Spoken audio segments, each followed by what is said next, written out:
Yo, what's up mga kabutingting? Magandang araw sa ating lahat mga kabutingting. At welcome back sa ating munting channel. Yan, mayroon tayong gawa ditong washing machine. Actually ay hinatid lang ito. At actually rin ay kararating ko lang din galing sa trabaho. So, bago ko ito umpisahan mga kabutingting, mayroon lang akong i-shout out. Shout out Alfredo Domingo, S. Peregrino, Ananias Diamante or Ananias Diamante. Yan, hindi ko mahirap basahin yung pangalan nyo po. John Santiano, R. Ambas, Malin Lucano, Alex Concepcion, Wilmore Dichoso, Bitong Madridijos, Salde Birtis Mabilangan, Yek Vlogs, Marcelino Dayaganon, Edgardo Jr. Dato Talavera, Renato Aban from Pasig City, Roy ng Pasig City, Clodemer Santos, Realidad Miao, Donato Matias, Florindo Isidro ng Marikina City. Yan, shout out po sa inyo. At mayroon pa akong shout out mga kabutingting. Ito mga kabutingting ay pwede nyo silang bisitahin sa kanilang mga channel kung gusto nyong bisitahin. Una kong i-shout out ay si Juice Humphrey Gaming, Horseshoe TV, Bullet Train Channel, Kabisaya Vlog Official, KGB Electrical, TLA Tech Chair, Mayeng Tech PH Official, Leoda Tech TV, mga Exoon Vlog, mga Amigo Vlog, Andy Rabino TV Tech, Edwin Sagaynomix Vlog, Kire Mendoza Vlogger, Jimenez Iba and Vlog, Pilam Country, Living Farmer Boy. Yan, mega love shout out po sa inyong lahat at maraming salamat sa inyong walang sawang suporta. At syempre hindi ko rin makakalimutan yung silent viewers natin dyan, organic viewers. Yan, shout out po sa inyong lahat. At maraming salamat po sa inyong walang sawang pagsubaybay sa aking mga video. So, pasok ko muna ito mga kabutingting dahil umulan. So, ayan mga kabutingting, dito na tayo sa loob ng aking munting tahanan. At ito na yung washing machine. At ang brand nito mga kabutingting ay Astron. Yan, kung nakikita nyo. Ito yung ano niya, WM-759 Super Wash 7.5 kilograms. Ang ito daw mga kabutingting ay umaandar daw, pero sa umpisa daw ay mabilis, pero habang tumatagal ay bumabagal. So isaksak natin kasi yung sabi ay umaandar daw. Ito yung power cord. At saksak lang natin dito sa ating extension. Yan. So nakasaksak na. Sunod naman ay ikutin lang natin tong wash timer. So umaandar nga mga kabutingting. So ito mga kabutingting ay mabilis, hindi ko mapipigilan sa kamay. So tanggalin muna natin yung saksakan. Sunod ay ayusin muna natin yung tripod natin. Hirap talaga pagka walang taga video. So ito ay wala na. Ito mga kabutingting, actually ginawa ko na rin ito dati. Medyo may katagalan na rin at pinalitan ko ito ng motor. Ang brand ng motor na ikinabit ko ay Panasonic. Yan kung nakikita nyo. So pagka ganitong ang problema mga kabutingting, sa umpisa ay mabilis at habang tumatagal ay bumabagal. Ito kagad ang unahin natin, yung pan belt. Ayan, yung pan belt ay okay pa, hindi pa siya kaluwagan. So ibig sabihin, dahil sa umpisa nga daw ay mabilis at habang tumatagal ay bumabagal, so ito ang problema, yung gear case. Sa Maynila mga kabutingting ay may nabibili nitong tawag nan, parang oil seal, o hindi ko alam kung anong tawag dyan sa ano. So papakita ko na lang sa inyo kung ano yung sinasabi kong oil seal. So tatanggalin natin yung pulsator. So yan, para makita nyo kung ano yung sinasabi ko na oil seal yata ang tawag nito sa iba, kaya nakikigaya lang din. Hindi ko alam kung ano talaga ang tawag nito, dahil ako naman ay experience lang. Ito ang may problema niyan, hindi yung pinaka gear niya sa loob. Yan, itong guma na to, ayan oh, kung nakikita nyo ay umangat na siya. So dyan dumadaan yung tubig. Yan, may nabibili niyan sa Maynila, kaso hindi rin tumatagal niyan. Alam nyo kung bakit nasabi kong hindi tumatagal? Pinasok na kasi yung loob, pinakaloob ng gear case ng tubig. So ibig sabihin pwedeng naubos na yung grasa doon. Kung magpapalit ka nitong sinasabi kong oil seal, pwede naman, pero hindi rin tatagal yung nandoon sa loob, kasi nga sinabi ko ay pumapasok na yung tubig doon. So ang gagawin lang natin dyan ay pagpapalit talaga tayo ng gear, kasi sabi ko nga doon sa Maynila mayroon, pero dito sa amin wala talagang nabibili nyan. Isang set talaga na gear case ang kailangan dyan, at may nabibili naman din dyan, kaso napakalayo, nasa Maynila. So itutumba lang natin itong washing machine, tapos pwede natin itong dukutin. Bago natin dukutin, tanggalin muna natin itong pulley. At ito mga kabutingting ay tintit yata ito kung hindi ako nagkakamali. Bibilangin na lang natin ulit mamaya pagka matanggal na natin yung pinaka gear case nya. So i-stand ko lang dito yung tripod ko kasi wala naman tayong taga video. Yan mga kabutingting, una lang natin gawin ito ay tatanggalin muna natin tong pulya nya para hindi na tayo maghirap. Kasi kung tatanggalin pa natin lahat ng tornilyo nakapaikot apat, pwedeng kinalawang na. Yan kung nakikita nyo, ayan kinalawang na. Ganon din dito sa kabila. Ayan, para makita nyo. Ayan ayan. So hindi na natin kailangan yan dukutin. Ito yung pinakamabilis na paraan para hindi na tayo mahirapan sa tornilyo. Tanggalin muna natin tong pulya. At kung mayroon kang tracy dyan na back wrench or open wrench, pwede nyong gamitin yan. Ako kasi wala, vice grip lang yung ginagamit ko. So tatanggalin lang natin para hindi na tayo mahirapan, dudukutin lang natin. Ito talaga mga kabutingting, wala akong gear case nito, pero kaya kong gawa ng paraan na para magagamit. Kasi ang binili kong gear case ay mga tintit lang nung nandoon ako sa Raon, nung namili ako nung may nagbigay sa akin ng puhunan. So ito na yung gear case, tanggal na natin. Ito kailangan din natin, ito gagamitin natin yan mamaya, kaya hindi natin pwede itapon yan. So titingnan nyo na lang yan dyan, lulusot yung Phillips screw ko dyan kasi dudukutin lang natin. Kasi kung tatanggalin pa natin yung lahat ng tornilyo paikot ay tatagalan tayo, haba yung video.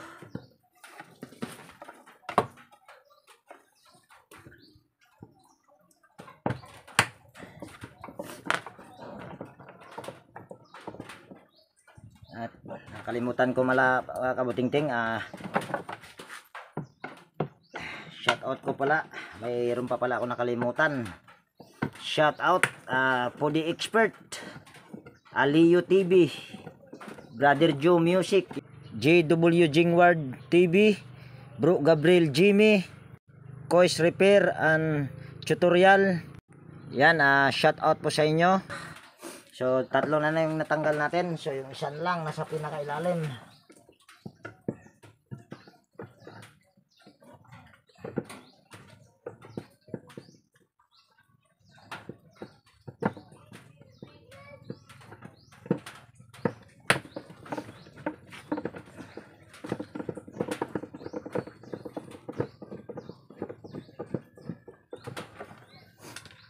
So ito na, apat na tornilyo na yung natanggal natin.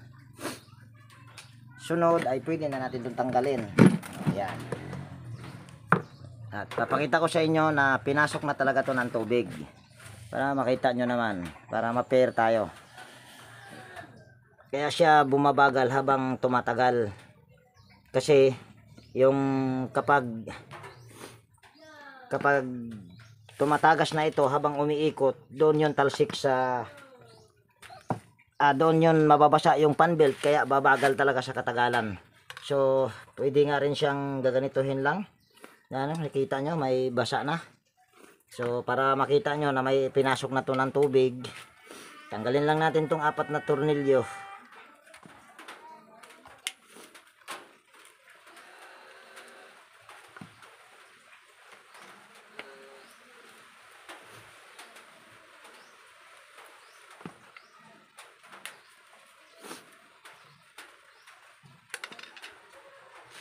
So tanggal na yung 4 na tornilyo. So bibilangin ko muna yung ano niya, ngipin. Yan, madali lang naman mag ano ng ngipin. Yan, itapat mo lang ito, tapat mo rin sa kabila, tapos madali lang. Pag nagtapat yan siya, ibig sabihin 10 ang ano niyan, ngipin. Yan, oh, tapat na tapat, walang nalihis. So ibig sabihin 10 ang ngipin yan. So ayan, oh, yan yung sinasabi ko. Kung magpapalit din tayo ng ganito, ayun, basa na tuloy, nahulog na. Kung magpapalit tayo ng ganito, hindi ko alam kung tawag kasi sa iba nito ay oil seal. Nakikigaya lang din ako kung anong tawag dyan. Kung anong tawag nila, yun din yung tawag ko, kasi ako experience lang naman. So ito ay wala na silbi to. So yan mga kabutingting, natapo na, at ito yung pamalit ko. Pero kung napapansin nyo, doon sa original ay medyo maliit, at saka yung pulley nya, medyo kung nakikita nyo kanina, napakalayo. Ito medyo malapit. So gagawin lang natin dyan, kuha lang tayo ng vice grip. Tanggalin lang natin yung pulley, at ito ang original ang ikakabit natin. Ito, madumi lang siya pero napakatibay nito. Mas matibay pa ito kaysa sa dito sa replacement. At hindi naman yan basta-basta talaga nasisira ito. Maliban na lang kung luluwag yung tornilyo dyan, pupwedeng masisira ito, kakaikot. So ito naman ay hindi. So ibig sabihin ay okay pa yan. So tatanggalin lang natin tong pulley.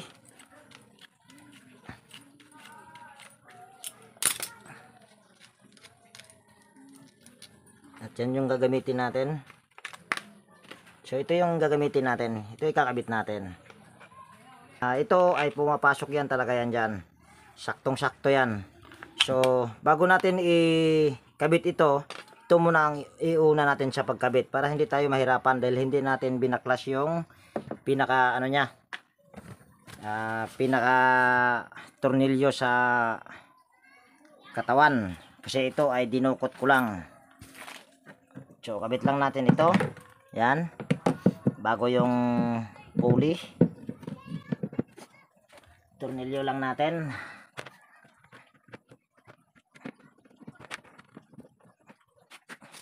So palusot lang natin tong mahabang Phillips screw. Kasi kung wala kang Phillips screw na mahaba, nako, hindi mo magagawa itong ginagawa ko pag maiksi lang. Mahirapan ka.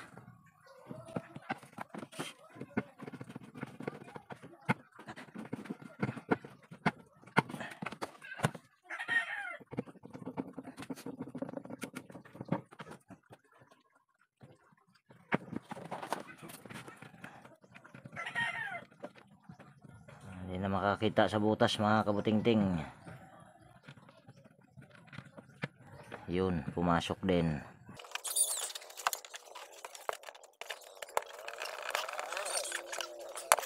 So ngayon, pwede na natin tong pasok, kahit wag na natin linisan. Yan. Ito muna, kasi virgin pa yun, masikip. Wow naman!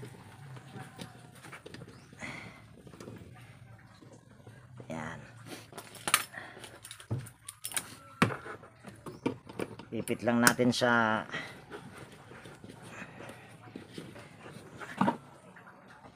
ito sa vice grip, tapos ikutin natin. Ayun, ayos. So pwede na yun. Mukhang nagiwang-giwang yung ano ko, mga kabutingting. Ano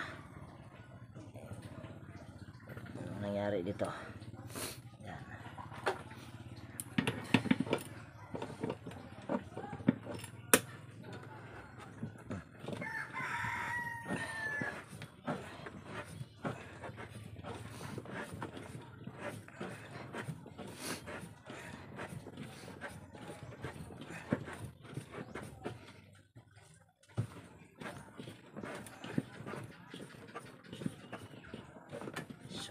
luwagan muna natin mga kabutingting para mailagay natin yung lock washer nya at saka yung lock washer at saka washer. Pero ito, para napansin ko kanina, wala siyang washer, pero lalagyan natin ng washer yan.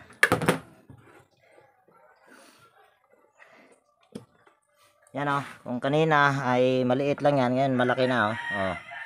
Diba? Yan lang. Tsaga-tsaga lang. Magagawa at magagawa rin. Discarding ano lang. Discarding kabutingting. So lagay lang yan natin to. Washer kasi wala tong washer yung original. Yung replacement. So lagyan lang natin. Yan. Sunod tong lock washer. Sunod yung nut.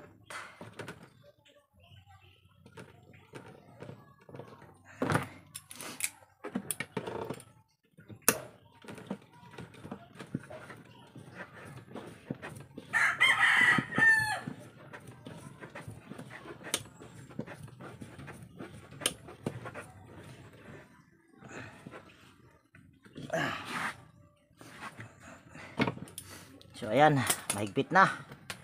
At titingnan natin yung pulley nito tsaka yung pulley doon kung nagtapat ba. Ayan, pakita ko sa inyo na tapat yan. Ayan o. O, di ba? Tapat na tapat yung pulley na to. Tsaka yung pulley sa motor, yan ay tapat na tapat yan. Sana ba yung pan belt nito? So, yung pan belt pala mga kabutingting, naalala ko, nandito lang pala sa loob, hindi ko pala tinanggal. So, kabit na natin tong pan belt. Una, sa motor muna ilagay yung pan belt, sunod dito sa pulley. Tapos ikutin mo lang siya ng ganun, ganito, yun lang ang nangyari.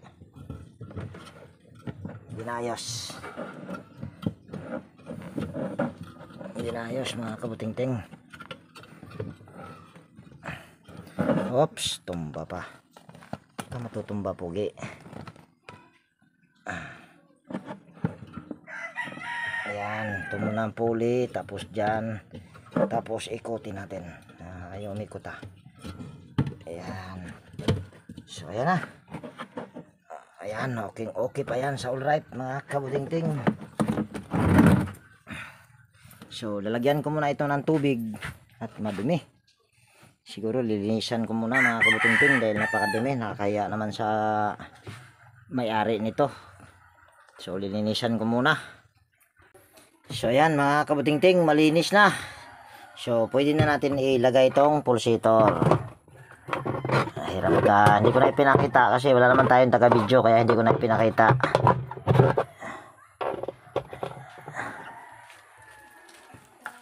So okay na yan. Siguro ay okay na yan mga kabutingting. Dahil bago naman yung gear case na ipinalit ko. Kahit yun ay, yung gear case na yun ay para sa sharp yun mga kabutingting, pero ginawa lang natin ng paraan kasi malaki yung pulley nya. So yung original lang ang kinabit natin. So para malaman natin ay siyempre itatry natin. At lalagyan ko muna ng tubig. So ayan mga kabutingting, andito na sa labas. Nilabas ko na dahil tumigil din yung ulan. At nilagyan ko na rin yun ng tubig yung ano nya, yung tab. So ngayon try natin. At tandaan nyo mga kabutingting, ayan ay sinagad ko. At tingnan natin kung yung ikot na yan ay magbabago ba. Ayan o. So ayan, napakabilis. So tapusin muna natin yung timer at titignan natin kung may pagbabago ba yung ano nya. So pwede rin naman din natin tignan dito sa likod kung may talsik ba or tilamsik.